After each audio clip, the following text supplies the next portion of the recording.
తినడానికి తీసుకొచ్చావా అన్నయ్య? కుదరలేదమ్మా.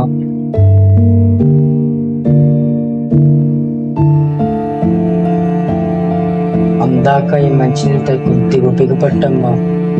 అమ్మా మళ్ళీ వెళ్తానమ్మా, ఈసారి ఎలాగైనా తీసుకొస్తాను.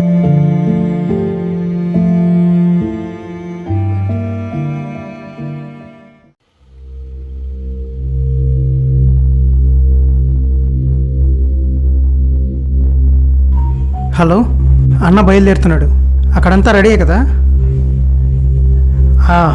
Okay okay.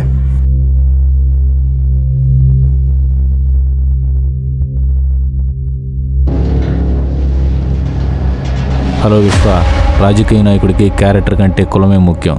ఈ ఎలగా జనాన్ని అవసరానికి వాడుకున్నామా వదిలేసామా అన్నట్టు ఉండాలి, కానీ నెత్తిన పెట్టుకోకూడదు. సాయంత్రం కల్లా వాడిని చంపి.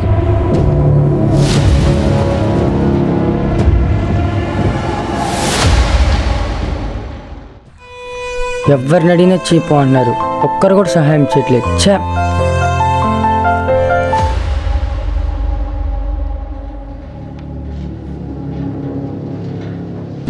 వెంకట్ అయ్యా, రాత్రి పార్సిల్ తీసి బయటపడేమన్నాను కదా.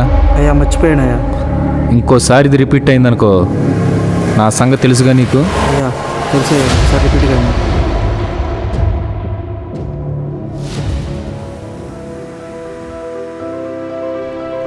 దేవుడా, నా చెల్లి ఆకలితో ఉంది, ప్లీజ్ నాకు హెల్ప్ చేయి.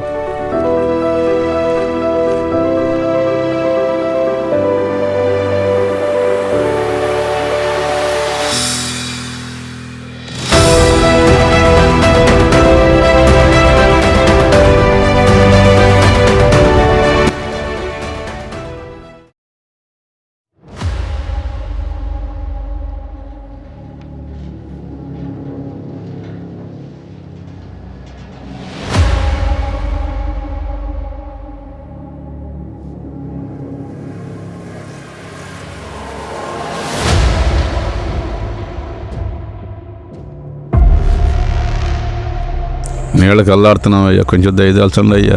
ఈసారి ఖచ్చితంగా ఇది పెద్ద. బాబు నీళ్ళ సమస్యగా ఉందయ్యా, కొంచెం నీళ్ళు వచ్చేటట్టుగా చెయ్యయ్యా. రవి సార్ సార్ వీళ్ళకి నీళ్ళు ఎందుకు రావట్లేదు? సార్ ఇంతకు ముందున్న కాంట్రాక్టర్ మంచివాడు కాదు, ఇప్పుడు కొత్త వాడిని మార్చాను సార్. ఒక నెలలో వచ్చేస్తాయి సార్.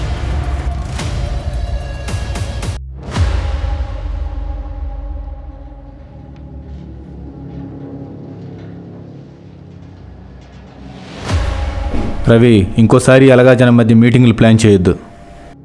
అంటే సార్ ఎలక్షన్స్ వస్తున్నాయి కదా అని. ఇప్పుడు మన ఎమ్మెల్యే గారు మాట్లాడతారు. బ్రిటిష్ వాళ్ళు మన దేశాన్ని పరిపాలించేటప్పుడు మనం వాళ్ళకు బానిసలుగా ఉండేవాళ్ళం. తినటానికి తిండి ఉండేది కాదు, తాగటానికి నీళ్లు ఉండేవి కావు, ఎదురు తిరిగి ప్రశ్నించడానికి లేదు. ఎంతోమంది గొప్ప గొప్ప వాళ్ళు ప్రాణత్యాగం చేస్తే మనం ఈరోజు స్వేచ్ఛను అనుభవిస్తున్నాం. మీరు కూడా అలాగే గొప్పవాళ్ళు అవ్వాలని కోరుకుంటున్నా. జై హింద్. ఇప్పుడు మాత్రం మా బ్రతుకులు ఏం మారినాయిలే. అప్పుడు బ్రిటిష్ వాళ్ళు, ఇప్పుడు మీ రాజకీయ నాయకులు. ఎరా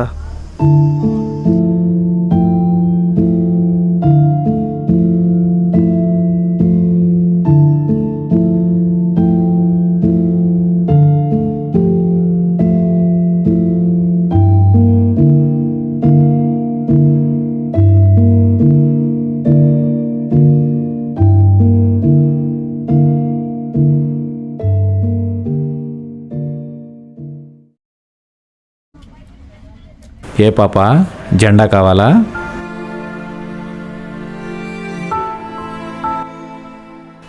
ఆకలి అవుతుంది.